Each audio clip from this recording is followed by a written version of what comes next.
Salam semua para tetua, jumpa lagi bersama Mimin di channel Alurmu. Semoga para pendengar Alurmu selalu senantiasa dinaungi kebahagiaan, kesehatan, serta rejeki yang cukup. Oke, Mimin langsung lanjut ceritanya. Selamat mendengarkan dan hidupkan imajinasi para tetua. Cerita pun dimulai.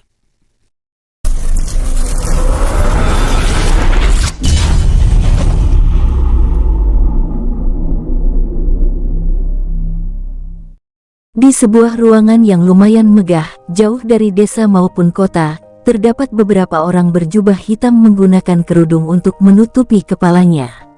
Apakah semua rencana yang aku perintahkan sudah beres? Terdengar suara yang berasal dari orang yang duduk di kursi pemimpin. Tubuhnya terlihat kekar dan auranya juga terlihat sangat ganas, seandainya ada beberapa individu yang berada di tingkat alam fana di sini. Mungkin mereka akan langsung pingsan karena aura ganas kehitam-hitaman itu. Salah satu dari mereka langsung berdiri dan menjawab, "Sudah hampir beres ketua," jawab orang itu dengan keringat menetes. Ketua tersebut mengerutkan keningnya dan auranya semakin ganas membuat semua orang yang ada di sana agak tertindas. "Kau bilang hampir. Kenapa membereskan masalah kecil saja kalian tidak bisa? Ingat, kita ditugaskan untuk memancing keluar orang yang membunuh tuan muda kita." Dia menjeda kata-katanya dan melihat para bawahannya yang menunduk. "Jika orang tersebut memang tidak ada di sini, kita akan tetap menguasai dunia kecil ini, karena itu juga prioritas utama kita dikirim ke sini," ucap pemimpin tersebut. "Tapi, masalah kecil ini saja kalian tidak bisa, apa kalian ingin melihatku dihukum?" Kini suara ketua tersebut semakin meninggi. Tak lama ada 5 orang tiba-tiba masuk tanpa mengetuk pintu. Mereka terlihat tergesa-gesa. Ketua tersebut melihat sikap para bawahannya yang kini semakin berani. Tiba-tiba emosinya semakin meledak. Saat dia ingin marah, dia terlebih dulu mendengar suara yang membuatnya terdiam. Tak, tak, tak. Langkah kaki kelima pria berjubah hitam itu telah sampai dan langsung bersujud. Lalu salah satu di antara mereka bicara langsung. "Ketua, kami bertemu orang-orang yang setara dengan tingkat kultivasi kami dan ada juga yang lebih tinggi tingkat kultivasinya." Mendengar bawahannya bicara tanpa izin, dia terdiam. Terdiam bukan karena marah. Namun dia heran, apakah benar di dunia rendah ini ada yang melebihi tingkat fana? Dia tahu karena telah menyelidiki tempat mereka ini dalam waktu lama, sebelum mereka bertindak. "Lanjutkan ucapanmu," ucap tetua tersebut. Kami kalah karena mereka semua sangat kuat dan..." Tiba-tiba kursi tempat duduk tetua tersebut langsung hancur. Terlihat raut wajah sang tetua semakin murka. "Terus kalian bilang diri kalian lemah, mengurus ini saja kalian semua tidak pecus." Mendengar teriakan amarah sang ketua membuat mereka semua yang ada di sana berkeringat dingin dengan kaki yang bergetar. Mereka terlihat berusaha melawan tekanan aura dari ketua mereka. "Berapa jumlah orang-orang itu?" tanya ketua tersebut yang kini sudah mulai tenang. "Mereka bukan manusia ketua dan jumlah mereka berempat," jawab salah satu dari kelima orang tersebut. Terlihat dia memberanikan diri untuk menjawab. Sang ketua mengerutkan keningnya heran, "Bukan manusia. Lantas mereka apa?" tanya ketua tersebut dengan sangat penasaran. Mereka binatang spiritual tetua, dan aku menduga mereka juga mempunyai pemimpin, dan mungkin saja pemimpin mereka orang yang kita cari-cari selama ini, karena sangat jarang binatang spiritual mau menjadi budak atau mengikuti seseorang. Kecuali ras yang lebih tinggi seperti binatang surgawi. Mendengar kata-kata bawahannya tersebut membuatnya senang. "Baiklah kalian semua, suruh yang lain yang masih berada di luar untuk berhati-hati mulai sekarang, karena aku takut jika kelompok mereka akan ikut campur jika tahu kita ingin menguasai benua ini." "Baik ketua." Ketua yang bernama Li Yunso itu mengangguk dan berkata, "Komandan Minsi, suruh saudaramu Komandan Minsa membuat segel surat, karena aku akan mengirimkan informasi ini ke klan Li." Komandan Minsi mengangguk lalu dia langsung menghilang. Setelah itu, Li Yunso tersenyum-senyum sendiri. Dia membayangkan dirinya akan disanjung-sanjung karena informasi yang dia berikan ke klan Li, karena dirinya bisa menemukan buronan yang mereka cari-cari. Penguasa di dunia tempatnya tinggal ada 3 penguasa. Klan Li mengikuti penguasa Liu Wang, dan penguasa Liu Wang telah berjanji, siapapun yang berhasil menemukan buronan Shen Bai, maka dia akan mendapat hadiah besar. Tapi Li Yunso yakin jika klan Li lah yang akan mendapatkan semua hadiah itu, dan dia yakin pasti jabatannya akan dinaikkan. Li Yunso adalah tetua inti ke-50 atau tetua terlemah yang jarang berkontribusi, maka dari itulah dia yang dikirim ke dunia rendah ini bersama beberapa tetua besar dan tetua luar. Tingkat kultivasi tetua Li Yunso pun lumayan tinggi, tapi jika di klan Li dia yang terlemah sebagai tetua inti, kultivasinya berada di tingkat Holy Emperor awal. Tak lama Min Si dan Min Sa datang, mereka berdua adalah tetua besar jika di klan Li. Kultivasi mereka berada di bawah Li Yunso, yaitu Immortal Emperor awal dan menengah. Jenderal, ucap Min Sa. Li Yunso mengerutkan kening, karena cuman Min Sa sendiri tidak mau memanggilnya ketua. Kenapa kau tidak pernah mau memanggilku ketua? Komandan Min Sa, tanya Li Yunso yang sebenarnya dia tahu alasannya, namun dia kurang puas dengan jawaban Min Sa. Karena Patriark menugaskanmu menjadi jenderal dan kami jadi komandan, jawab Min Sa santai. Mendengar itu, Li Yunso hanya menggeram dalam hati. Dia takut jika membunuh Min Sa, pasti saudaranya Min Si akan ikut. Jika mereka berdua bergabung menyerang, maka dia akan mengalami kerugian besar, dan percuma juga jika saling serang dengan anggota sendiri. Jadi dia hanya bersabar menunggu waktu yang tepat. Mana segel suratnya? Aku akan menulis dan mengirimnya langsung kepada Patriark Li. Min Sa mengangguk lalu memberikannya. Setelah memberikannya, Min Sa langsung pamit pergi bersama Min Si untuk melakukan tugas mereka. Tak lama Li Yunso menulis, dia menuju ke sebuah altar. Altar itu adalah altar dimensi yang bisa membawa orang keluar masuk ke dunia lain sesuai keinginan. Li Yunso lalu mengumpulkan batu kristal yang lumayan banyak dan tak lama, setelah dia menaruh surat tersebut di tengah altar, terlihat altar tersebut menyala terang beberapa detik lalu batu kristal lenyap bersamaan dengan surat tersebut. Li Yunso langsung tersenyum puas dan bergumam dalam hati, jika Patriark langsung membacanya, dia pasti akan senang dan langsung mengabari sang penguasa, aku sudah tidak sabar Patriark kapan akan menaikkan jabatanku karena kontribusiku yang besar ini. Hahaha. Setelah Li Yunso bergumam dan tertawa sendiri, dia tiba-tiba teringat sesuatu. Dia ingin bertanya kenapa para bawahannya yang ditugaskan di daratan timur belum menguasainya seutuhnya. Li Yunso lalu pergi dari sana menuju ke arah tertentu. Dan kita kembali ke penginapan tetua alurmu. Tuan muda, saya mohon bunuh saya. Mendengar suara rengekan tetua itu dari tadi membuat Liner kesal karena itu sangat berisik. Apakah kau tidak bisa diam? Mendengar suara geram di belakangnya, tetua ketiga langsung merinding dan terdiam pasrah saat diseret. Saat sudah mencapai pintu kamar Baian, Bai Luan ingin mengetuk pintu namun tidak jadi saat mendengar suara gurunya mengizinkan dia masuk. Masuklah. Setelah Baian memberi izin masuk, kini terlihat Bai Luan sedang menyeret tetua tersebut menuju arahnya dan di belakang Liner terus mengikuti seperti anak ayam. Guru, ayah, guru, ayah mertua. Terdengar suara Bai Luan dan Liner menyapa Baian dan Hanci sambil memberi hormat. Melihat itu, Baian hanya mengangguk lalu Baian mengalihkan pandangannya ke arah tetua ketiga. Sedangkan Hanci hanya tercengang melihat gadis yang cukup barbar tersebut memanggilnya ayah mertua. Dia tiba-tiba bergidik nyeri karena dia juga melihat kejadian berdarah tersebut. Saat mendengar kalau si Suan kesini dan mengganggu putra dan gadis yang bersamanya, awalnya Hanci panik dan ingin membantu putranya. Namun dia dihalangi Baian dan memberitahunya untuk cukup menonton pertunjukan menarik. Awalnya Hanci ragu-ragu tapi pada akhirnya dia menuruti perkataan Baian. Kembali ke Baian. Baian yang kini melihat ke arah tetua tersebut dapat melihat jika tetua tersebut sangat ketakutan saat melihat dirinya. Hal itu membuat Baian tersenyum ke arah tetua itu sambil berkata, "Siapa namamu Pak Tua?" Tetua ketiga kini ketakutan saat pemuda yang dipanggil guru oleh pemuda yang membawanya. dan saat Bai An melihatnya dengan tersenyum dia mengutuk diri dalam hati dengan kesialannya ini. Tak lama tetua itu mendengar suara Bai An bertanya namanya dan dengan cepat dia menjawab karena takut disiksa jika dia membuat kesalahan. "Nama saya Si Batuan," jawabnya dengan cepat sambil menunduk karena tidak berani menatap wajah Bai An terlalu lama. Bai An mengangguk saat mendengar itu lalu berkata, "Apakah kamu kenal paman ini Pak Tua?" tanya Bai An melirik Hanci.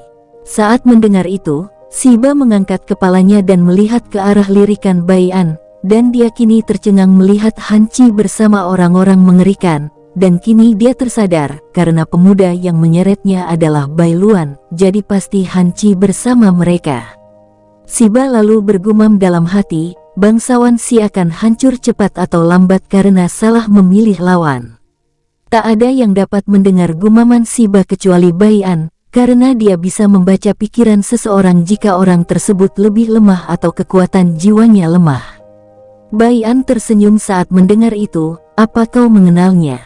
tanya Bai An kembali. "Iya Tuan, saya mengenalnya," jawab Siba terbata-bata.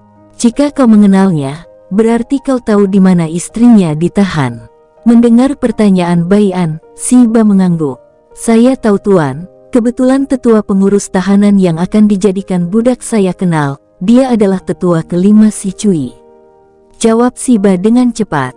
Bai An mengangguk dan ingin bertanya lagi tapi didahului Hanci. "Apakah kau tahu di mana istriku ditahan?" teriak Hanci terlihat tidak sabar dan kini sedang memegang pundak Siba dan menggoyang-goyangkan badan Siba. Hal itu membuat Siba ketakutan luar biasa, dia takut disiksa karena dia juga ikut memusnahkan bangsawan Han. Saya tahu Tuan Han," jawab Siba terbata-bata. Di mana? Cepat katakan," teriak Hanci.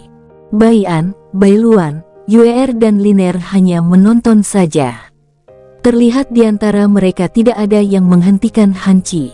Siba menjawab, "Mereka ditahan di Sekte Kelelawar Merah."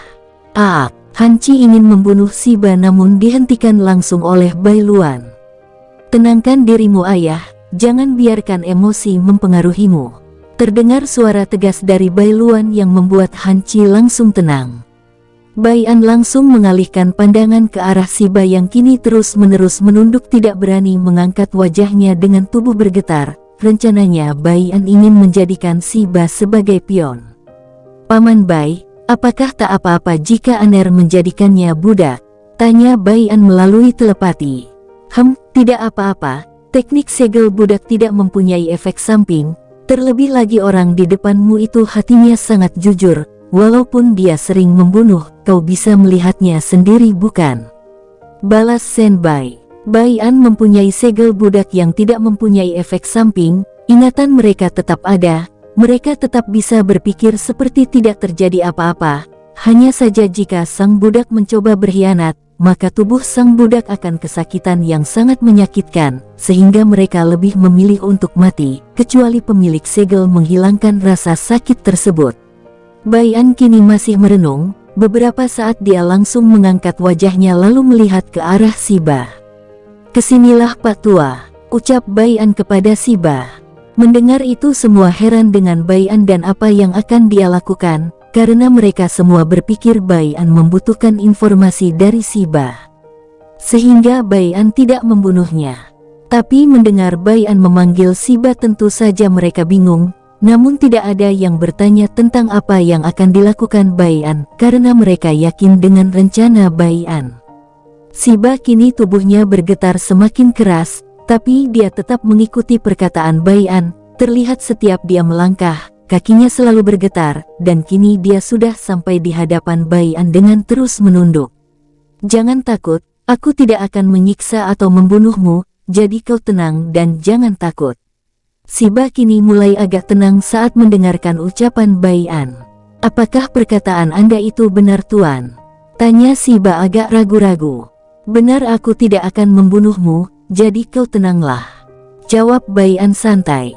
Mendengar itu Siba cukup tenang, namun dia tidaklah bodoh, jadi dia ingin bertanya namun ini pasti akan menyinggungnya dan dia takut Bai An akan berubah pikiran, jadi dia mengurungkan niatnya itu. Melihat kelakuan Siba, Bai An tersenyum puas karena dia tahu juga Siba pasti tidaklah bodoh. Bicaralah, aku tahu kau tidak bodoh dan kau pasti tahu maksudku bukan? Mendengar kata-kata Bai An, Siba langsung mengangguk. Apa yang Tuan inginkan dari saya? Saya tahu tidak ada yang gratis di dunia ini. Tapi jika Tuan menyuruh saya berkhianat kepada bangsawan Si, lebih baik Anda membunuh saya, karena saya tidak akan pernah berkhianat. Ucap Siba dapat terlihat jika dia berkata jujur. Bai An langsung tersenyum senang. Apakah kau yakin? Aku tahu kalau Suan adalah putra kandungmu bukan? Dan terlebih lagi aku melihat jika dulu istrimu direbut oleh Patriark Si saat istrimu sedang mengandung, itu menyebabkan kau sangat membencinya sampai sekarang. Tapi karena kau tidak bisa berbuat apa-apa, jadi kau hanya menyimpan kebencianmu dalam hati. Siba kini tubuhnya bergetar dan langsung jatuh ke lantai. Dia melihat ke arah Bai An seperti hantu yang nyata. Bagaimana Anda tahu Tuan? Tanya Siba dengan tubuh yang masih bergetar, keringat terus bercucuran dari dahinya. Yuer, Bai Luan, Liner dan Hanci juga terkejut dari mana Bai An tahu tentang semua itu. Aku bisa membaca pikiranmu, dan bisa melihat dari matamu saat kau melihat Suan mati, betapa benci dan pasrahnya dirimu yang tidak bisa menjaganya. Jawab Bai An tenang. Mendengar itu semua orang terbelalak kaget. Apakah yang senior guru katakan itu benar? Tanya Liner langsung karena merasa tidak percaya. Dia buktinya, coba kau tanyakan kebenarannya. Jawab Bai An santai kepada Liner. Tak lama semua orang menatap Siba untuk memastikan, dan melihat Siba mengangguk dan mereka melihat tidak ada jejak kebohongan dari Siba. Kini mereka percaya dan semakin kagum pada Bai An. Kini Siba masih berpikir karena dia tidak ingin berkhianat, walaupun dia membenci Patriark Si karena dia sudah merebut istrinya, dan dia ragu-ragu saat kembali mereka pasti curiga karena dia tertangkap oleh musuh dan tiba-tiba muncul di depan mereka. Tidak mungkin mereka tidak curiga karena dia kembali tanpa luka. Melihat keraguan Siba, Bai An langsung berkata, sebenarnya ada sesuatu yang ingin aku beritahu kepadamu dan ini cukup membuatmu terkejut, tapi aku harus membuat segel budak terlebih dahulu kepadamu. Mendengar ucapan Bai An, Siba kembali bergetar karena dia tahu apa itu segel budak, sama saja seperti mayat hidup yang tidak mempunyai pikiran. Tuan Ji, kata-kata Siba terpotong saat mendengar ucapan Bai An. Kau tenang saja, ini segel yang berbeda, otak dan pikiranmu tetap terhubung seperti biasa. Anggap saja kau tidak pernah terkena segel budak yang kupasang, karena kau bisa tetap menjalani kehidupanmu seperti biasa, tapi ada resiko lain dari segel budak ini. Jelas Bai An. Apa resikonya Tuan? Tanya Siba langsung tanpa lama-lama. Jika kau berniat berkhianat kepadaku, seluruh tubuhmu akan terbakar, kau akan tersiksa seumur hidup tanpa bisa bunuh diri jika kau ingin mati. Gluk. Terdengar suara Siba menelan air liurnya sendiri. Dia lalu merenung cukup lama karena resiko ini lebih mengerikan. Jika dia hanya mempunyai niat untuk berkhianat saja, dia akan merasakan rasa sakit tersebut. Cukup lama Siba berpikir. Dia juga penasaran apa rahasia yang akan dikatakan Bai An kepadanya yang bisa membuatnya terkejut. Setelah berpikir-pikir terlihat dia menjadi tegas lalu melihat ke arah Bai An. Saya mau Tuan menjadi budak Anda, kata Siba dengan tegas. Bai An mengangguk, dia lalu berjalan ke arah Siba. Tundukkan kepalamu, karena aku akan memasang segel budak di atas kepalamu. Ucap Bai An. Siba langsung mengikuti perintah Bai An. Melihat Siba kini menunduk, Bai An menggerakkan tangannya yang terlihat cukup rumit. Tak lama tiba-tiba keluar cahaya di atas kepala Siba. Siba yang merasakan kehangatan di atas kepalanya, dia hanya diam saja. Namun tak lama kemudian itu terasa panas terus bertambah panas. Siba berusaha menahan untuk tidak berteriak. Namun, karena semakin panas dia tidak tahan lalu berteriak kesakitan. Aak, aak. Setelah cahaya segel budak menghilang, Bai An cukup tenang. Namun saat mendengar teriakan Siba, dia tiba-tiba agak khawatir. Lalu Bai An langsung bertanya kepada Sen Bai. Paman Bai, apakah ini gagal? Kenapa Siba berteriak kesakitan seperti itu? Tenang saja, itu berhasil dan ini memang karena segel budak ini cukup spesial jadi awal-awalnya akan terasa sakit, itu tak akan lama jadi tunggulah beberapa menit lagi. Jawab Senbai santai. Bai An langsung menjadi tenang setelah mendengar jawaban dari Senbai. Tak menunggu lama, suara teriakan Shiba tiba-tiba berhenti, dapat terlihat Shiba kini terengah-engah dan bermandikan keringat. Tuan, kenapa ini sakit sekali? Mendengar itu Bai An langsung menjawab, itu karena segel budak ini cukup spesial, agar kau tidak seperti orang-orang yang terkena segel pada umumnya seperti mayat hidup. Jawab Bai An bohong karena dia tak tahu harus menjawab apa. Shiba mengangguk. Lalu apakah segel ini sudah selesai terpasang Tuan? Tanya Shiba. Cobalah kau berpikir untuk membunuhku atau berkhianat dengan rencana yang jelek-jelek kepadaku. Balas Bai An. Shiba berpikir setelah mendengarkan perintah Bai An. Tiba-tiba Shiba berteriak kesakitan lebih keras dari sebelumnya selama beberapa detik lalu berhenti karena Bai An menghentikannya.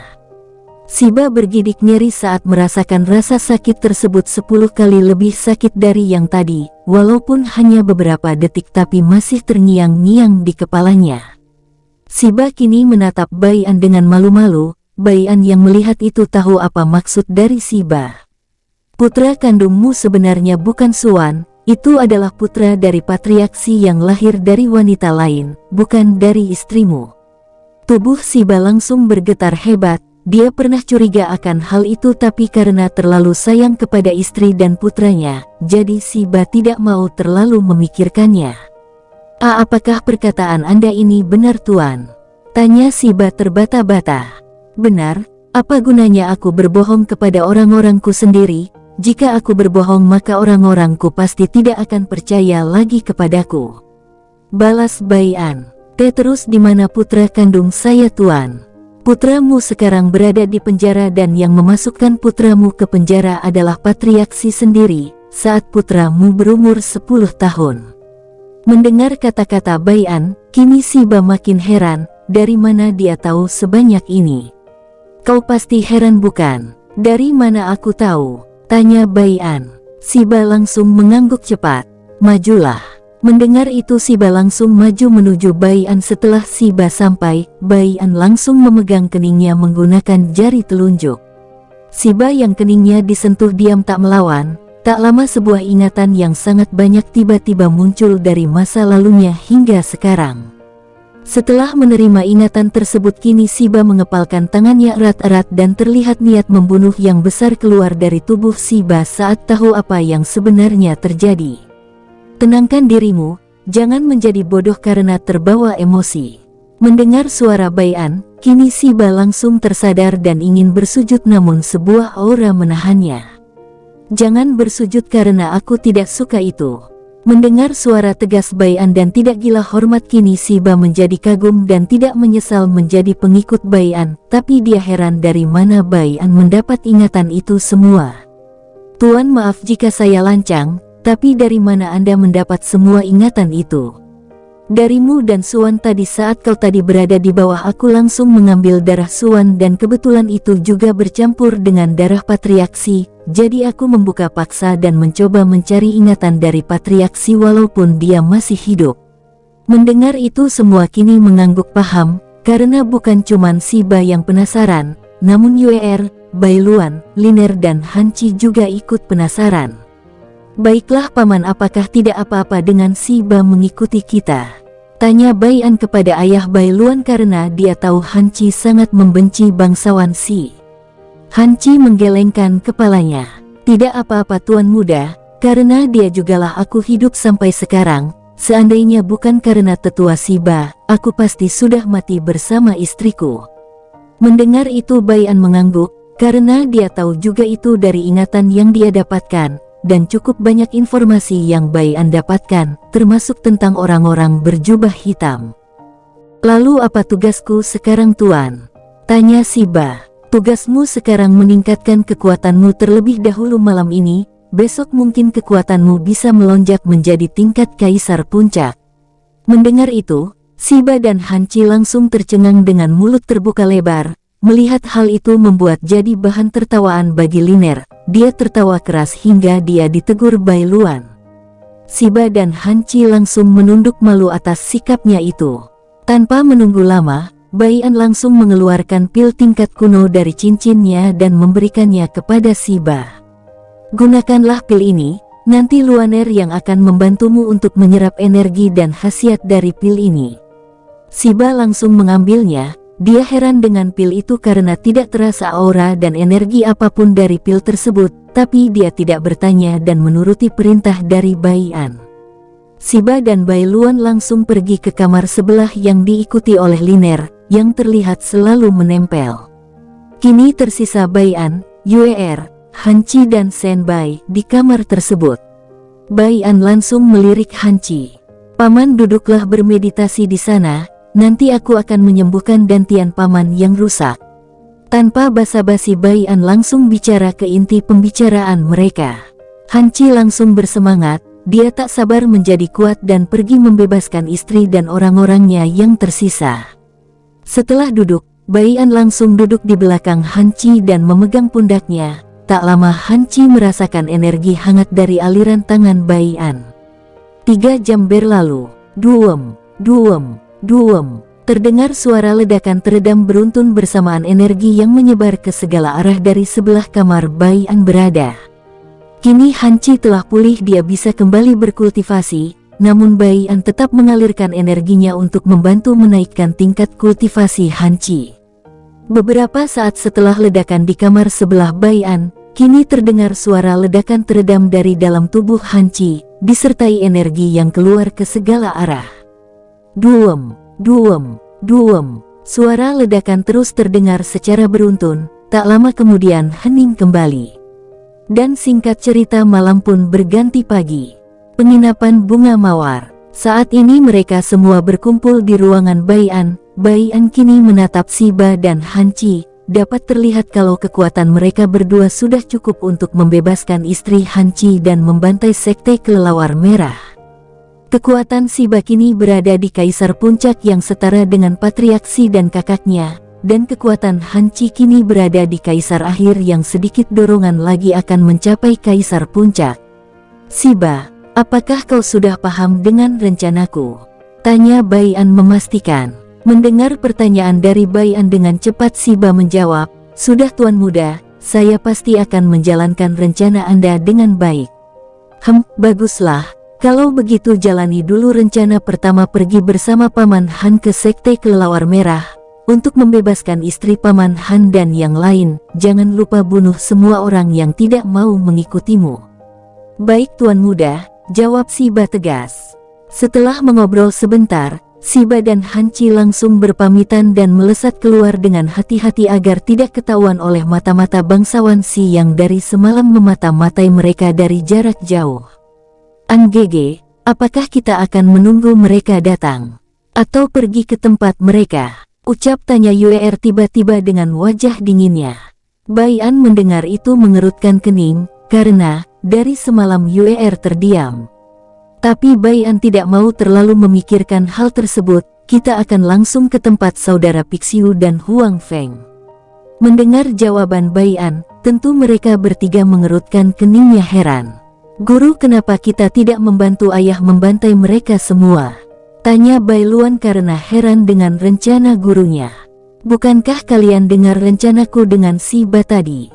balas Bai An. Mendengar itu Bai Luan langsung menunduk karena baru teringat rencana gurunya dengan Siba dan Han Qi. "Lebih baik kita berangkat sekarang agar kita bisa sampai tujuan dengan cepat," ucap Bai An. Mendengar kata-kata Bai An, mereka semua mengangguk dan keluar dari pintu kamar dan melesat dengan sangat cepat. Sementara itu, di kediaman bangsawan Si, kini mereka semua berkumpul memikirkan cara untuk melawan orang-orang yang membunuh putra Patriark Si Huan.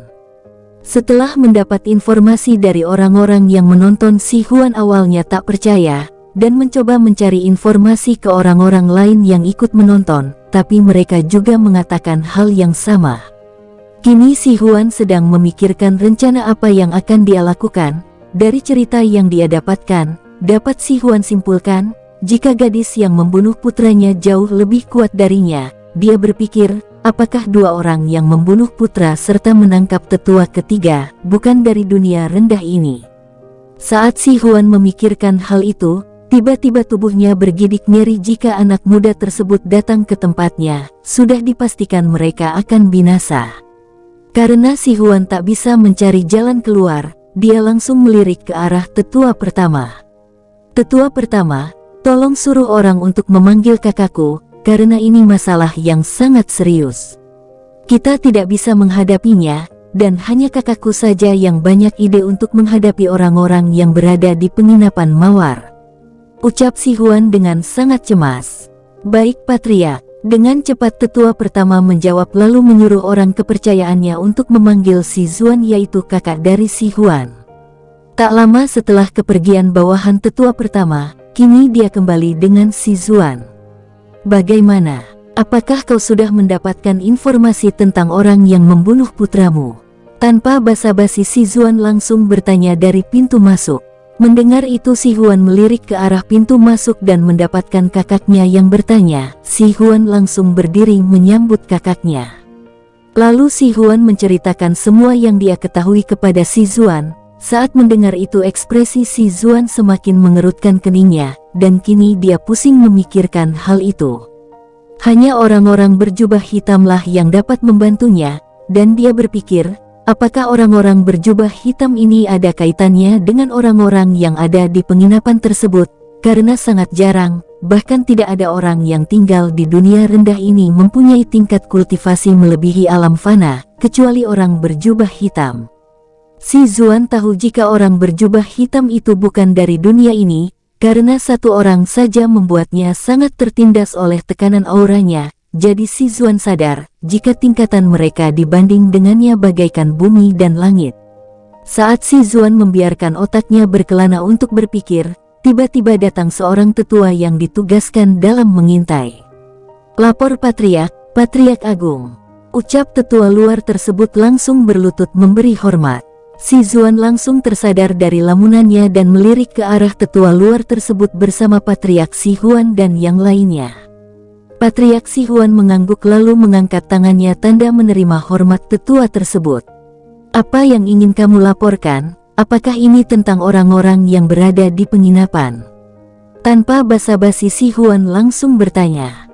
Benar Patriark, mereka telah pergi meninggalkan penginapan. Awalnya saya curiga, karena secara tiba-tiba aura mereka yang begitu mengerikan tiba-tiba lenyap. Namun setelah memberanikan diri untuk mengecek penginapan tersebut, ternyata sudah kosong dan hanya tumpukan mayat saja yang bergeletakan di sana. Si Zuan langsung mengerutkan kening saat mendengar itu, begitupun Si Huan. Mereka berpikir mengapa orang tersebut tidak datang ke sini. Si Zuan langsung berpikir bahwa dugaannya ini mungkin benar. Orang tersebut ada kaitannya dengan orang berjubah hitam.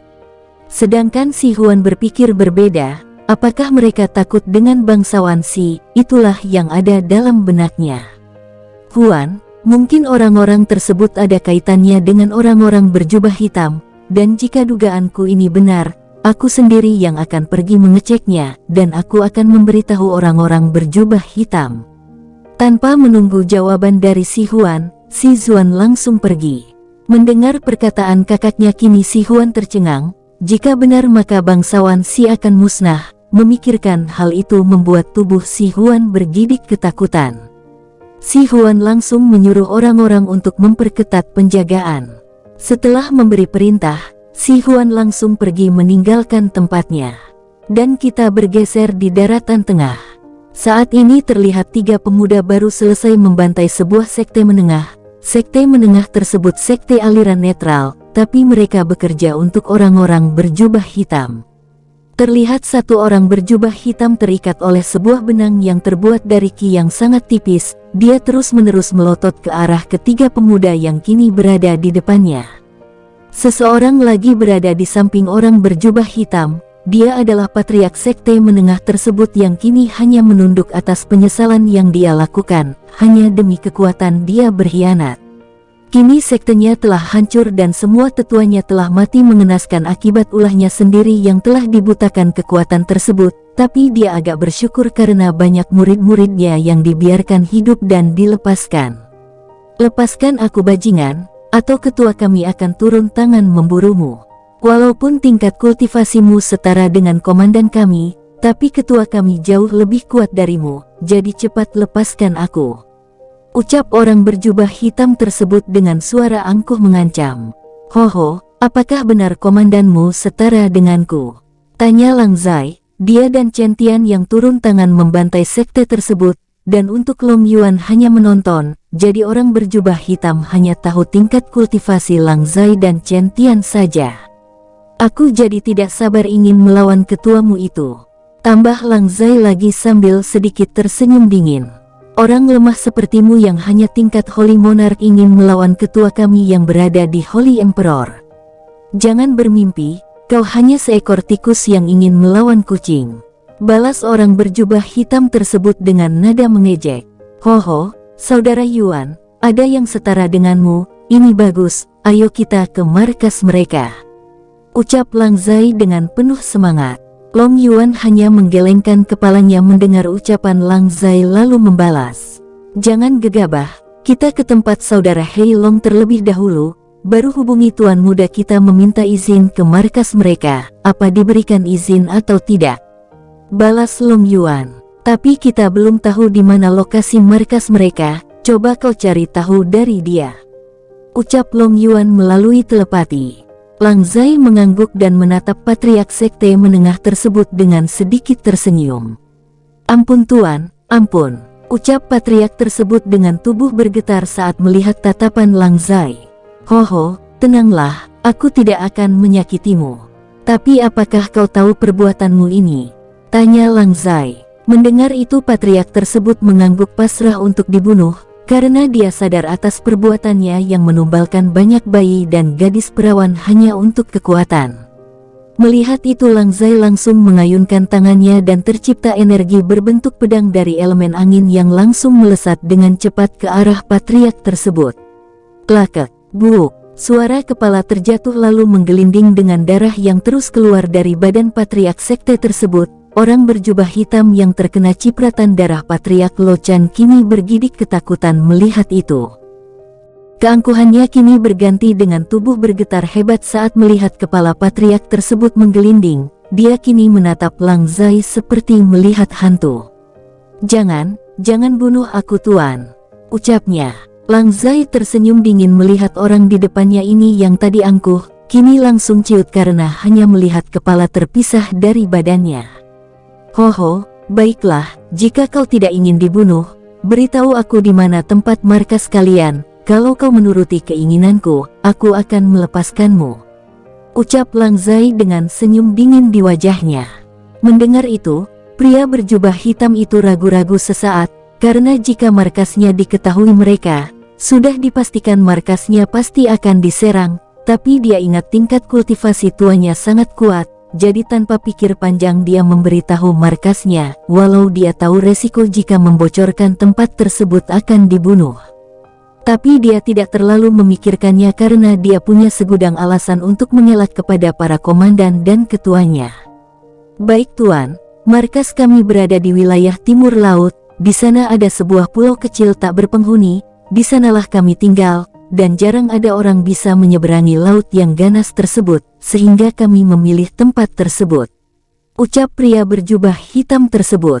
Mendengar itu Lang Zai mengerutkan keningnya, karena dia agak tidak percaya kata-kata pria berjubah hitam tersebut dan ingin memastikannya lagi, namun tiba-tiba kepala pria berjubah hitam tersebut langsung jatuh tergelinding. Mata pria berjubah hitam yang kepalanya tergelinding tersebut melotot seperti bertanya kenapa dia dibunuh, sedangkan Long Yuan yang membunuhnya langsung bergumam. Saudara Lang Zai yang berjanji akan melepaskanmu tapi aku tidak.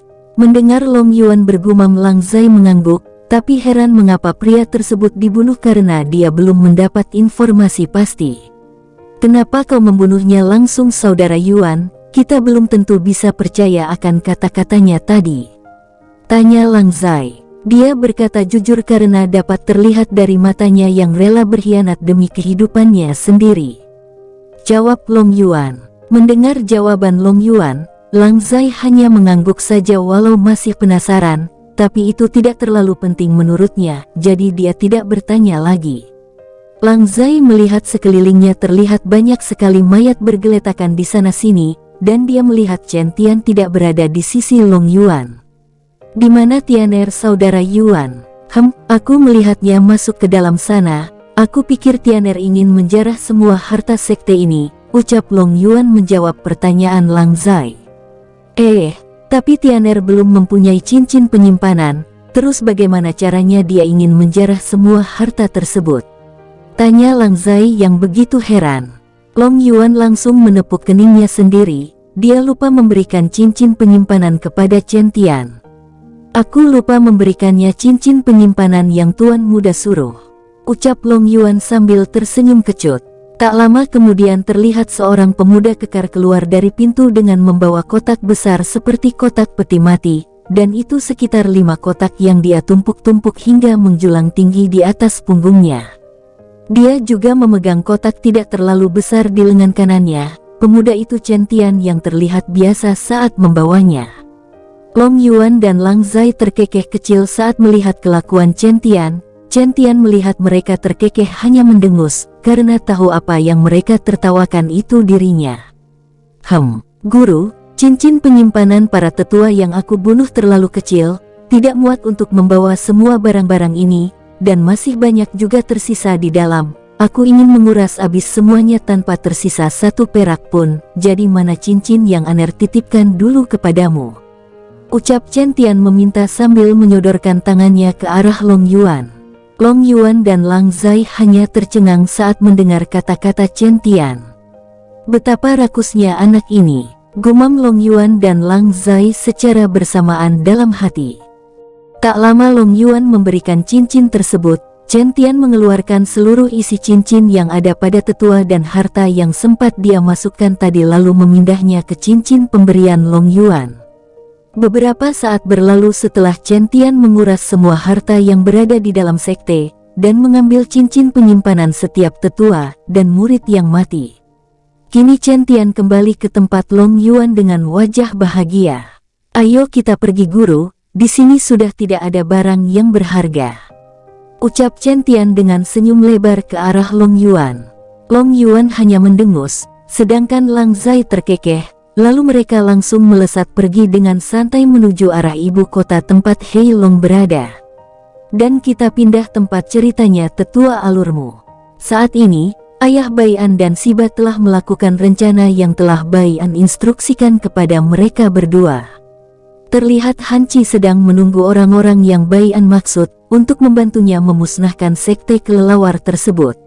Sedangkan Siba kini terlihat telah memulai aktingnya dengan melukai dirinya lumayan tragis, agar orang-orang bangsawan Si tidak curiga kepadanya. Kondisi Siba saat ini terlihat sangat mengenaskan, kakinya patah tulang, tangan dan badannya memar-memar, wajahnya penuh dengan darah. Siba ditemukan tergeletak tak jauh dari gerbang keluarga bangsawan Si. Dia ditemukan para penjaga dan sekarang sedang dibawa masuk dan sedang dirawat. Para penjaga yang membawa Siba bergidik ngeri melihat kondisi tetua ketiga yaitu Siba termasuk Si Huan dan Si Zuan. Mereka merasa iba melihat kondisi Siba saat ini. Tetua, maafkan kami tidak bisa membantumu di saat kau membutuhkan kami. Tetua pertama langsung menghampiri dan terlihat tulus meminta maaf, yang lain ikut mengangguk. Apa yang sebenarnya terjadi tetua ketiga? Tanya Si Zuan langsung ke intinya.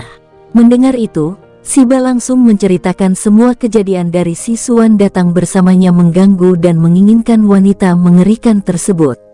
Siba terus bercerita sampai dia jujur mengatakan kalau ada orang-orang berjubah hitam di balik mereka. Namun dia hanya pernah mendengar nama dan tidak pernah bertemu.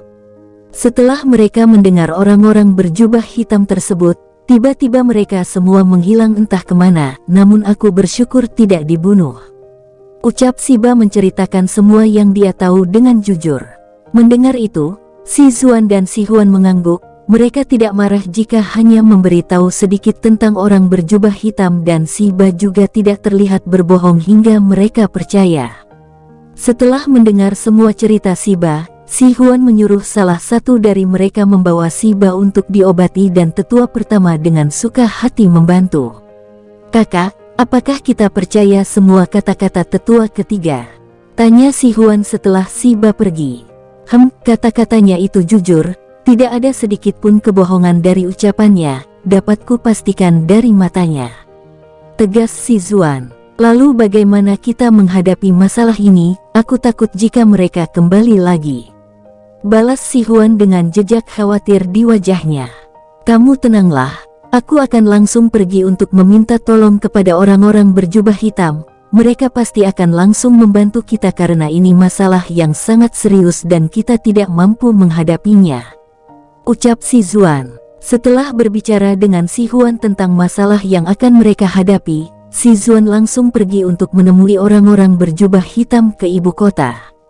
Sedangkan si Ba kini sedang menghasut para tetua yang tidak suka untuk memberontak kepada si Huan dan memberitahu orang-orang yang tidak suka terhadap kepemimpinan si Huan, agar mereka ikut memberontak bersama. Tetua ketiga, aku masih pusing memikirkan hal ini, dari mana sebenarnya kamu mendapat ide gila seperti ini? Sedangkan kau masih terluka, dan jika kita bersatu pun kita belum bisa menang melawan kakaknya. Kalau soal itu, kamu tenang saja, untuk melawan si Zuan dan si Huan nanti aku yang mengurus mereka. Balas si Ba yang kini duduk lalu meminum pil pemulih tingkat raja. Beberapa saat tetua pertama tercengang melihat tetua ketiga langsung sembuh, dia ingin berteriak namun mulutnya langsung ditutup si Ba. Tenanglah, jangan berteriak, nanti kita ketahuan dan juga kau bisa merasakan kekuatanku sekarang bukan? Ucap si Ba yang kini mengeluarkan energi ki sedikit agar bisa dirasakan tetua pertama. Tetua pertama tercengang melihat si Ba kini telah berada di tingkat kaisar puncak, dan dia juga bisa merasakan jika si Ba bisa saja menerobos jika dia mau. Kini tetua pertama menatap si Ba dengan bingung. Bagaimana bisa? Kemarin kamu masih berada di tingkat raja akhir dan sekarang dalam sekejap berada di tingkat kaisar puncak. Tanya tetua pertama bingung karena dia tahu naik satu tingkat itu butuh bertahun-tahun. Si Ba hanya tersenyum tipis, lalu menceritakan semua yang dia lalui semalam dengan jujur karena si Ba tahu kalau tetua pertama juga pernah mengalami hal yang sama seperti dirinya dan bahkan lebih menyakitkan. Setelah si Ba bercerita, tetua pertama kini ternganga. Dia tidak terlalu percaya akan cerita si Ba, namun fakta kini sudah jelas di depan matanya. Tetua pertama yang bernama Si Wei kini merenung beberapa saat. Setelah menimbang-nimbang akhirnya Si Wei bertekad dalam hatinya untuk membalas apa yang telah terjadi di masa lalu yang telah dilakukan Patriark Si Huan. Baiklah, aku akan ikut rencanamu tetua Si Ba. Saat mendengar itu, Si Ba tersenyum riang lalu dia menceritakan rencana-rencananya dan Si Wei terus menyimak dengan cukup teliti. Bila ada yang tidak bagus dalam rencana tersebut Si Wei membantu Si Ba untuk membuatnya lebih baik lagi.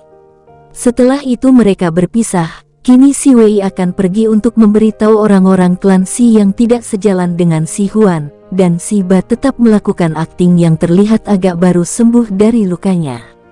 Kini kita beralih ke tempat Hei Long, Xiong Zai, Xin Feng dan Kaisar Tong berada. Bagaimana? Apakah saudara tertua sudah membereskan sekte itu? Tanya Kaisar Tong Meng dengan penuh harap. Kau tenang saja saudara Tong. Aku baru saja mendapat pesan telepati jika saudara Lang Zai dan Tuan Muda Chen Tian sudah membereskan mereka semua. Kini mereka bertiga sedang dalam perjalanan pulang dan mungkin mereka akan membereskan beberapa hal kecil yang mereka lewati saat kesini. Aku juga sudah memberitahunya tempat-tempat para pengkhianat yang lumayan kuat.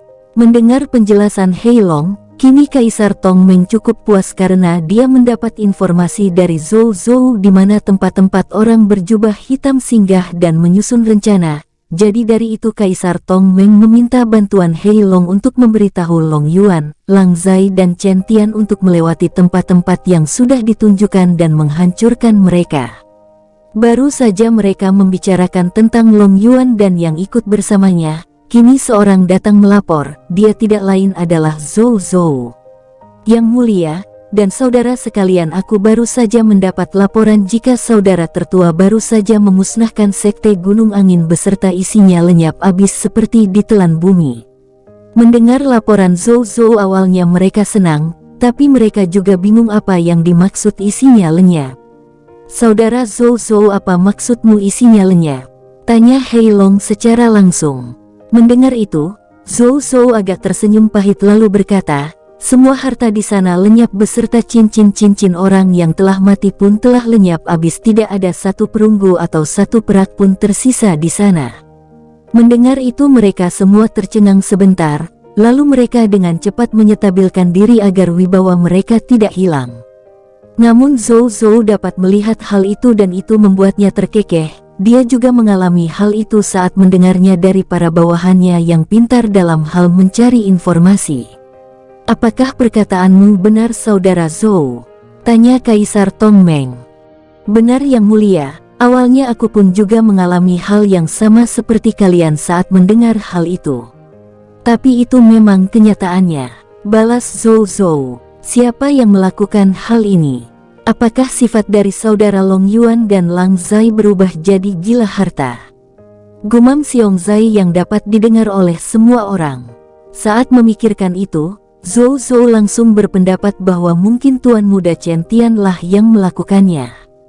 Namun mereka semua yang mendengar itu menepis, mana mungkin Tuan Muda Chen Tian melakukan hal itu, sedangkan Tuan Muda Bai An sangat kaya akan hal sumber daya, dan jika menginginkan uang dia tinggal menjual satu sumber daya yang tidak terlalu penting untuknya. Itu pun sumber daya tidak penting untuknya akan dihargai selangit oleh orang-orang alam fana. Saat memikirkan banyak kemungkinan mereka akhirnya sepakat untuk lebih baik menunggu dan langsung bertanya jika mereka sudah datang ke sini. Mereka lalu melanjutkan rencana-rencana yang bisa mengancam kekaisaran Tong selain orang-orang berjubah hitam. "Dan kita beralih ke Bai An, tetua alurmu. Sebentar lagi kita akan sampai di perbatasan." Mendengar perkataan Bai An, semua orang menganggukkan kepala dan terus melesat di udara dengan kecepatan sedang, karena mereka sebentar lagi akan sampai di tempat Pixiu dan Huang Feng menunggu mereka. "Dan kita geser sedikit ceritanya, tetua alurmu. Ayo kita berangkat, jangan sampai Tuan Muda menunggu kita," ucap Pixiu. Huang Feng langsung menganggukkan kepalanya dan melihat ke belakang, terlihat beberapa orang mengikutinya. Huang Feng juga memberitahu agar tidak bicara yang tidak-tidak, dan dia juga memberitahu Tuan Muda mereka seperti orang biasa, karena dia menyegel energi Qi-nya, tapi jangan meremehkan tubuh fisiknya karena hanya dengan tubuh fisiknya cukup untuk membunuh ribuan dari mereka. Saat Huang Feng bercerita banyak tentang Bai An, mereka semua menelan air liur mereka sendiri, karena tak ingin berlama-lama. Huang Feng, Pixiu, Bondan, dan ketua bandit maupun perampok lainnya langsung berangkat ke tempat yang mereka janjikan.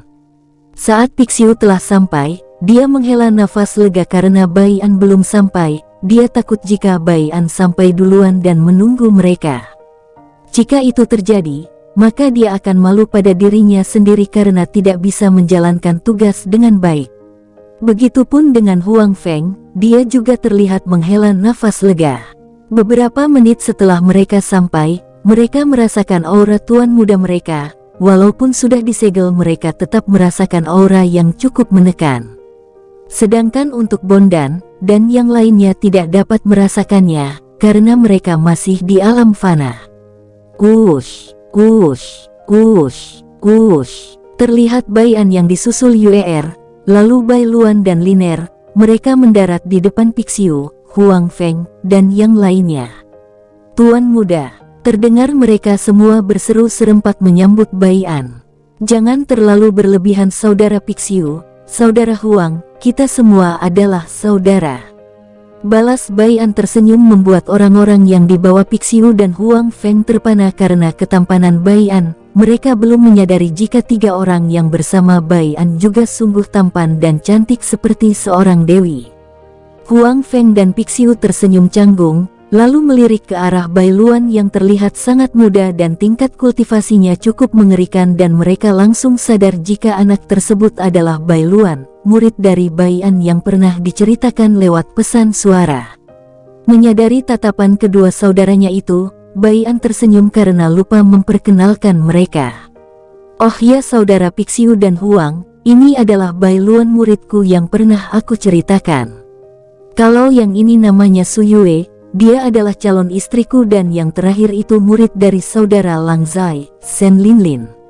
Saat mendengar diri mereka diperkenalkan Bai An, mereka pun tersenyum lalu berkenalan. Kini Pixiu dan Huang Feng hanya tercengang melihat dua wanita dan satu pemuda yang cukup mengerikan, lalu Pixiu bergumam yang dapat didengar semua orang. Mereka bertiga sungguh mengerikan di usia muda yang terlemah hanya tingkat nirwana, yang mana umurnya masih 15 tahun. Saudara Lang Zai sangat beruntung. Bondan, dan semua bandit, beserta para ketua perampok, yang ikut tercengang saat mendengar itu pun yang terlemah salah satu dari mereka. Mendengar itu mereka semua menelan air liur mereka kembali. Bai An hanya tersenyum melihat kelakuan semua orang di hadapannya. Baiklah, ayo kita ke markas kalian, ucap Bai An memecah kesunyian mereka yang sedang melamun. Pixiu dan Huang Feng tersenyum malu saat mendengar itu. Huang Feng langsung mengangguk. Mari tuan muda, ucap Huang Feng yang langsung diangguki Bai An. Mereka semua lalu berangkat ke markas tempat Pixiu dan Huang Feng bernaung selama ini. Saat mereka sampai, Bai An dapat melihat banyak sekali anak-anak yang pernah dijadikan budak dan pemuda yang seumuran dengannya berbaris dengan tubuh bergetar ketakutan, begitupun dengan anggota perampok dan bandit lainnya. Melihat hal tersebut, Bai An langsung menatap Pixiu dan Huang Feng yang kini berdiri kaku saat melihat tatapan Bai An yang meminta penjelasan. Baik begini tuan muda, saya hanya tegas saja agar mereka semua tidak lembek dalam berlatih seperti kami saat dilatih oleh Tuan Bai. Ucap Pixiu terbata-bata, dia takut akan dimarahi Bai An dengan apa yang sudah dilakukannya ini. Sedangkan para mantan budak, anggota bandit, ketua bandit Bon dan kini tertawa dalam hati melihat kejadian di depan mereka. Karena orang yang mereka takuti itu sedang terlihat ketakutan kepada pemuda yang disebut tuan muda olehnya. Sen Bai tertawa melihat kelakuan Pixiu yang hanya dapat didengar Bai An, sedangkan untuk Bai An hanya menghela nafas saja. Karena dia tahu apa yang dilakukan Pixiu ini adalah untuk kebaikan semua orang. Tapi beda ceritanya jika yang dilatih adalah seorang alam fana dan alam immortal. Bai An langsung melirik orang-orang yang berkumpul di depannya lalu melirik Pixiu dan Huang Feng secara bersamaan. Aku pribadi meminta maaf atas kelakuan kedua saudaraku kepada kalian semua, karena mereka berdua begini ingin kalian menjadi kuat dan dapat melindungi orang yang kalian sayangi. Tapi cara kedua saudaraku ini salah dalam melatih kalian semua, jadi aku meminta maaf sekali lagi. Ucap Bai An meminta maaf. Semua orang terpaku melihat itu. Dengan cepat salah satu dari mantan budak maju. Anda tidak perlu minta maaf tuan muda, karena ini juga pilihan kami dan Tuan Pixiu bersama Tuan Huang Feng juga menyuruh kami saat dibebaskan dulu, dan memberitahu kalau pelatihan mereka sangat keras. Jadi Anda tidak perlu meminta maaf. Terdengar suara tegas pemuda itu yang dianggukan oleh yang lain hingga terjadi kegaduhan. Sedangkan Pixiu dan Huang Feng yang mendengar Bai An secara pribadi minta maaf, tubuh mereka bergetar keras karena kesalahan mereka. Saat Pixiu dan Huang Feng ingin bersujud di depan Bai An, sebuah aura menahan mereka. Hai para saudaraku, apa yang kalian lakukan? Jangan sampai bersujud lagi seperti itu, atau aku akan marah. Saudara Pixiu, saudara Huang, ucap Bai An melalui telepati agar tidak dapat didengar oleh yang lain. Jangan meminta maaf, karena aku tahu kalian berdua ingin semua orang menjadi yang terbaik. Jadi jika kalian ingin meminta maaf, kalian harus pahami jika alam fana dan alam immortal itu berbeda, jadi pelatihan mereka pun berbeda. Bai An menjeda kata-katanya lalu melirik orang-orang di depannya yang kini gaduh lalu menambahkan. Jadi kalian berdua tahu apa yang kalian lakukan untuk latihan mereka kali ini. Pixiu dan Huang Feng kini paham dan menunduk agak malu, karena mereka kini baru teringat, jika orang-orang ini hanyalah alam fana, bukan alam immortal. Kami mengerti tuan muda, ucap mereka bersamaan dengan suara yang tegas melalui telepati. Setelah itu, mereka semua berkumpul, berbincang-bincang sambil membakar beberapa ayam, kelinci, ikan dan memakan buah-buahan. Itu seperti sebuah pesta kecil bagi mereka. Setelah pesta kecil-kecilan, para anggota perampok dan mantan budak ini disuruh untuk istirahat, dan mulai besok latihan mereka akan berbeda dari biasanya. Saat ini yang tersisa hanya Bai An, Bai Luan, Pixiu, Huang Feng, Bondan. Sedangkan untuk Yuer dan Liner mereka sedang bersantai. Apakah kau menyelidiki mereka kapan akan sampai, saudara Huang?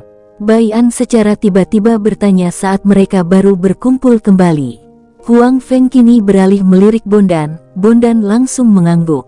Tuan muda, saat ini mata-mata yang kami kirim mengabarkan kalau para pangeran beserta beberapa ketua sekte kecil, menengah, mereka tiba-tiba menghentikan pergerakan mereka. Para mata-mata belum menginformasi kenapa mereka tiba-tiba berhenti selama 1 hari ini. Mendengar itu, Bai An hanya mengangguk. Jika dugaannya ini benar, maka orang-orang berjubah hitam ini pasti lebih berhati-hati. Saat menyimpulkan itu, Bai An semakin yakin jika mereka orang dari dunia luar. Tapi bagaimana cara mereka bisa masuk ke sini? Itulah yang menjadi pertanyaan Bai An kali ini. Mereka semua menatap dalam diam saat melihat Bai An sedang berpikir. Tidak ada yang berani membuka suara karena takut akan mengganggu konsentrasi Bai An. Setelah berpikir beberapa saat, Bai An melirik mereka yang kini sedang menatap Bai An. Kalian tidak perlu khawatir jika mereka berhenti tiba-tiba, karena orang-orang berjubah hitamlah yang memimpin mereka, dan mereka kali ini pasti lebih berhati-hati. Ucap Bai An yang membuat mereka semua bingung kecuali Bai Luan. Tuan muda, mengapa mereka harus berhati-hati? Karena dari mata-mata mereka semua sangat agresif dan ingin sekali menguasai daratan timur ini. Tanya Pixiu dan Huang Feng secara bersamaan. Aku lupa memberitahu kalian kalau saudara Heilong, saudara Xiong Zai dan saudara baru kalian yang bernama Xin Feng berhasil memukul mundur bersama Kaisar Daratan Tengah yaitu Kaisar Tong. Mereka pernah melawan orang berjubah hitam yang setara dengan Heilong, tapi Heilong berhasil memukul mundur orang tersebut, jadi dari itu orang-orang berjubah hitam kini menjadi lebih berhati-hati. Mendengar itu kini mereka paham mengapa pasukan pangeran pertama tiba-tiba menghentikan invasi mereka. Terus kapan kita akan berkumpul lagi bersama yang lain, tuan muda? Tanya Pixiu. Mendengar itu Bai An menjawab. Setelah kita menstabilkan daratan timur dari pemberontakan yang dipimpin orang berjubah hitam. Jadi apa yang akan kita lakukan sekarang? Apakah kita akan membiarkan pangeran pertama bersama pasukannya begitu saja? Tanya Huang Feng. Kalau itu kalian tenang saja, lebih baik kalian berdua melatih mereka semua agar bisa menjaga benua timur ini dari orang-orang yang ingin menghancurkan tempat tinggal mereka. Jawab Bai An sambil melirik Bai Luan yang dari tadi diam. Bai Luan yang ditatap langsung bersemangat, karena dia mengerti arti tatapan dari Bai An, sedangkan Pixiu dan Huang Feng tersenyum kecut karena mereka juga paham saat Bai An melirik Bai Luan. Sedangkan untuk Bondan dan yang lain hanya menganga saja karena tidak terlalu paham apa yang mereka bicarakan. Mereka ikut berkumpul itu karena perintah dari Bai An. Saat Bai An melirik ke arah lain, dia tak sengaja melihat seorang anak kecil sekitar berumur 10 tahunan sedang berlatih sendiri jauh dari teman-temannya. Dengan pakaian kumal anak tersebut memukul-mukul udara dengan penuh tekad. Saat ini Bai An fokus ke anak tersebut karena merasa familiar. Dia merasa bakat anak ini sama seperti Bai Luan, namun mengapa dia seperti anak biasa tanpa bakat? Saat sedang melamun, Bai An mendengar suara Sen Bai. Ambil anak itu Aner. Bakatnya tidak biasa. Anak itu mempunyai bakat langka sama seperti muridmu, ucap Sen Bai yang tahu kalau ada sebuah segel di dantian anak tersebut. Namun Bai An tidak dapat melihatnya jadi Bai An mengira itu anak biasa. Mendengar kata-kata Sen Bai melalui telepati, membuat Bai An langsung menjadi sangat bersemangat, namun dia menyimpannya dalam hati agar tidak diketahui orang di sekitarnya. Saat anak tersebut sedang berlatih sendiri, anak-anak sebaya dan ada juga yang lebih tua menghampiri anak kumal tersebut. Hei anak cacat, kau jauh-jauh jangan berlatih terlalu dekat dengan kami, nanti kami kurang fokus dalam berlatih. Kami takut bakat-bakat langka seperti kami nanti kurang berkembang gara-gara kau yang terlalu dekat, dan itu membuat kami dimarahi oleh Tuan Penolong dan mengecewakan Tuan Muda karena tidak bisa berkembang hanya karena gara-gara kau." Saat mendengar itu Bai An terasa bernostalgia, karena dia juga sering diejek anak cacat waktu dulu, namun kakaknya selalu menyemangati Bai An kalau dia tidak cacat, tapi kekurangan sumber daya, jadi lebih baik giat berlatih. Itulah kata-kata Centian yang selalu ada untuknya dulu yang membuat Bai An selalu bertekad dan hasilnya inilah Bai An sekarang. Sedangkan Huang Feng yang ikut mendengar menjadi malu, karena dia tak pernah mengajarkan anak-anak seperti itu, begitupun yang lain, dan saat salah satu ketua copet ingin memarahi anak yang menyuruh anak kumal itu menjauh tidak jadi karena dihentikan Bai An. "Jangan marahi mereka, karena pikiran mereka masih anak-anak, dan tolong panggil anak yang berlatih sendirian tadi," ucap Bai An. Mendengar ucapan dari Bai An, dengan cepat ketua copet itu melesat ke sana, lalu membubarkan dan menyuruh anak-anak yang ingin mengusir itu berlatih kembali. Saat kembali bersama anak kumal tersebut, ketua copet kembali ke tempatnya.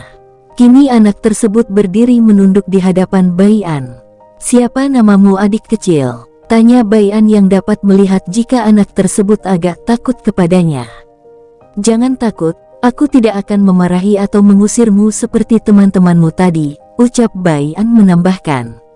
Anak tersebut langsung melihat Bai An, dia agak terpana karena ketampanan Bai An. Dia juga tahu jika pemuda di depannya ini adalah pemimpin Tuan Penolongnya. Dia tahu saat melihat Tuan Penolongnya itu sangat menghormati pemuda di depannya ini. Anak kecil ini belum menyadari jika Huang Feng Tuan Penolongnya kini berada di belakang Bai An. "Fang Liu, namaku Fang Liu Tuan," ucap anak tersebut. Bai An mengangguk sambil tersenyum. "Ulurkan tanganmu adik kecil." Anak tersebut heran, begitupun yang lain, hanya Bai Luan seperti menyadari sesuatu, ini seperti dirinya dulu sebelum dia menjadi murid Bai An. Walaupun anak tersebut bingung, dia tetap mengulurkan tangannya ke arah Bai An. Bai An langsung mengalirkan energinya untuk mengecek tubuh anak tersebut. Seketika itu, Bai An terkejut. "Tubuh dewa perang," gumam Bai An dalam hati. Saat Bai An terkejut, yang lain menjadi heran, hanya Bai Luan yang kini sedang berpikir. "Apakah aku akan mendapat adik junior?" gumam Bai Luan dalam hati yang terlihat bersemangat. "Tuan Muda, ada apa?" tanya Huang Feng langsung. Tidak ada saudara Huang, kau tenang saja," jawab Bai An. Huang Feng langsung mengangguk tidak bertanya lagi. Bai An kini melirik anak tersebut dengan senyum bahagia. "Apakah kau ingin menjadi kuat adik kecil?"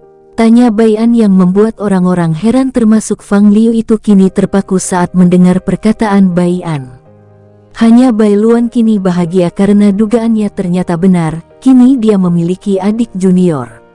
Apakah perkataan Tuan benar?" tanya Fang Liu ragu-ragu. Bai An tersenyum lalu mengangguk. "Apa gunanya aku berbohong?" jawab Bai An yang tetap tersenyum. "Aku ingin menjadi kuat Tuan, tapi bagaimana caraku menjadi kuat?" "Karena aku tidak punya apa-apa," tanya Fang Liu tersebut. "Kau ingin menjadi kuat untuk melakukan apa? Atau apa sebabnya kau ingin menjadi kuat?" tanya Bai An. Mendengar itu anak itu menjawab, "Aku ingin menjadi kuat karena aku ingin melindungi orang-orang yang membutuhkan dan membunuh para penjahat," jawab Fang Liu itu tegas. "Semangat yang bagus, tapi apakah kata-katamu ini benar adik kecil? Karena menjadi pahlawan tidak gampang dan saat ingin menjadi pahlawan, malah kau membunuh orang yang tidak bersalah dan membebaskan yang bersalah. Siapa tahu juga setelah kau kuat, kau sendiri yang berbuat jahat kepada orang lain," tanya Bai An. "Jika aku berbuat jahat, maka aku bersumpah demi langit dan bumi dari sekarang, maka aku akan disambar petir hingga mati," jawab Fang Liu tegas. Bai An tersenyum lalu melirik Bai Luan yang dari tadi juga menyadari apa yang dilakukan Bai An. "Kamu terlihat bahagia Luaner," tanya Bai An. "Hehehe, tentu muridmu ini bahagia guru, karena sebentar lagi aku akan mendapat junior baru," jawab Bai Luan cengengesan. Sedangkan Pixiu, Huang Feng dan yang lain ternganga saat mendengar ucapan dari Bai Luan. Mereka seakan tidak percaya karena mereka melihat bakat anak itu hanya bakat biasa. Sedangkan Fang Liu hanya diam karena tidak mengerti apa-apa, dan dia belum mulai berkultivasi karena segel di dantiannya itu. Tuan Muda, apakah Tuan Muda akan menjadikan anak ini murid kedua? Tanya Pixiu tanpa basa-basi, karena dia cukup penasaran apa penyebab Bai An mengambilnya menjadi murid. Bai An mengangguk, lalu melirik Fang Liu. Apakah kau mau menjadi muridku adik kecil? Tanya Bai An yang membuat Pixiu dan yang lainnya kini terperangah kembali. Sedangkan Fang Liu gugup karena kini dia menyadari pemuda di depannya ini orang kuat hingga sangat dihormati orang lain, dan dia menyadari semua orang heran mengapa Tuan Muda ini ingin menjadikan dia muridnya. Hal itu membuat Fang Liu gugup, dia ingin menolak karena takut akan dimarah oleh orang-orang yang berada di belakang Bai An. Tapi jika dia menyia-nyiakan kesempatan ini, maka dia tidak akan bisa menjadi kuat. Bai An menyadari hal itu juga, namun dia tetap diam karena ingin melihat tekad dari Fang Liu. Sedangkan Pixiu dan Huang Feng selalu bertanya dalam hati karena mereka tidak berani bertanya terlalu berlebihan. Untuk Bondan dan para ketua bandit dan perampok kini menjadi iri, karena betapa beruntungnya anak tersebut. Fang Liu mengangkat kepalanya lalu menatap Bai An dengan penuh keberanian. Murid memberi hormat kepada guru. Ucap Fang Liu langsung bersujud namun ditahan Bai An. Kau cukup memberi hormat saja sama seperti kakak seniormu Bai Luan. Ucap Bai An sambil tersenyum, dia sungguh bahagia karena bisa mendapatkan murid langka lainnya. Sapalah kakak seniormu, ucap Bai An yang dijawab anggukan oleh Fang Liu. Junior memberi hormat kepada senior, ucap Fang Liu. Hehehe, akhirnya aku mendapat junior, dan mulai sekarang kita adalah saudara junior Liu. Balas Bai Luan kini ikut bahagia. Fang Liu juga memberikan hormat kepada yang lainnya. Setelah memberi hormat kini dia kembali ke hadapan Bai An. Bai An langsung melirik Bai Luan dan berkata, Luaner bimbinglah juniormu tentang dasar-dasar terlebih dahulu sebelum dia memulai berkultivasi. Ucap Bai An yang diangguki langsung oleh Bai Luan. Tanpa menunggu lama, Bai Luan langsung membawa Fang Liu dan mengajari dasar-dasar dalam bela diri. Kini tersisa Pixiu, Huang Feng, Bondan, dan para ketua yang menatap Bai An seperti berharap ingin tahu kenapa Bai An mengangkat anak itu menjadi murid. Bai An hanya menghela nafas saat melihat orang-orang ini menatapnya dengan penuh harap. Apa kalian tahu Bai Luan? Tanya Bai An yang diangguki oleh Pixiu dan Huang Feng. Kalian tahu kan tingkat kultivasi Luaner? Tanya Bai An lagi. Sein puncak alam fana yang sebentar lagi naik ke alam immortal. Jawab Pixiu dan Huang Feng bersamaan. Sedangkan Bondan dan para ketua tercengang mendengar tingkatan Bai Luan yang begitu mengerikan saat usia yang masih begitu muda. Bai An mengangguk dan tidak peduli kepada Bondan dan yang lain kini sedang tercengang. Bakatnya sama seperti Luaner mungkin lebih tinggi sedikit, hanya bakatnya itu masih tersegel di dantiannya, ucap Bai An menjelaskan. Apa? Secara serempak mereka semua terkejut saat mendengar itu. Teriakan mereka sangat keras hingga terdengar oleh para mantan budak dan anggota perampok yang sedang berlatih. Kecilkan suara kalian, lebih baik kalian berlatih lebih giat lagi, terutama kalian berdua saudara Huang, saudara Pixiu. Karena tidak akan lama bagi Luaner dan Liuer akan melewati tingkat kultivasi kalian. Mendengar itu kini mereka bertekad ingin menjadi lebih kuat karena mereka akan merasa malu jika kedua murid Bai An begitu cepat akan melewati tingkat kultivasi mereka. Baiklah saudara Pixiu, bagikan pil ini kepada para anggota kita, kau tahu kan cara pembagiannya? Ucap Bai An. Pixiu langsung bersemangat melihat pil tersebut karena itu pil tingkat kuno dan raja yang bisa meningkatkan kultivasinya. Baik Tuan Muda tenang saja. Ucap Pixiu mengambil pil tersebut, lalu dia pergi membagikan pil tingkat raja dan pil tingkat 5-10, tergantung tingkat kultivasi orang-orang tersebut. Bai An melirik Huang Feng yang terlihat tidak sabar kini sedang menatap dirinya, lalu menatap Bondan. Namamu Bondan bukan? Tanya Bai An. Benar Tuan Muda, balas Bondan bersemangat. Bagikan ini kepada teman-teman di belakangmu, dan ini bisa meningkatkan kekuatan kalian. Paling rendah Kaisar Akhir, dan paling tinggi Nirwana Akhir. Jika di antara kalian ada yang tidak bisa menembus tingkat Kaisar Akhir, aku sendiri yang akan menghukum kalian. Jadi gunakan pil ini sebaik mungkin dan waktu kalian hanya 3 hari, jelas Bai An dengan sedikit senyum dingin di wajahnya. Bondan dan para ketua lainnya menelan ludah mereka sendiri mendengar ucapan Bai An. Namun karena mereka juga bertekad menjadi kuat, kini mereka berjanji dalam hati agar tidak mengecewakan Bai An. Saya dan yang lain tidak akan mengecewakan Anda Tuan Muda, jawab Bondan tegas. Bai An langsung mengangguk lalu memberikan mereka masing-masing 5 pil tingkat raja. Ini untukmu Saudara Huang, jangan sampai kalah dengan Saudara Lang Zai yang kini berada di tingkat Holy Monarch Akhir. Hehehe, Tuan Muda tenang saja, balas Huang Feng dengan semangat dan tekad yang dapat dilihat Bai An. Setelah memberikan semua orang pil untuk meningkatkan kultivasi, Bai An langsung pergi mencari Yuer dan Liner yang kini belum kembali entah kemana. Bersambung, sampai ketemu di episode selanjutnya. Semoga kalian semua selalu terhibur, dan terima kasih.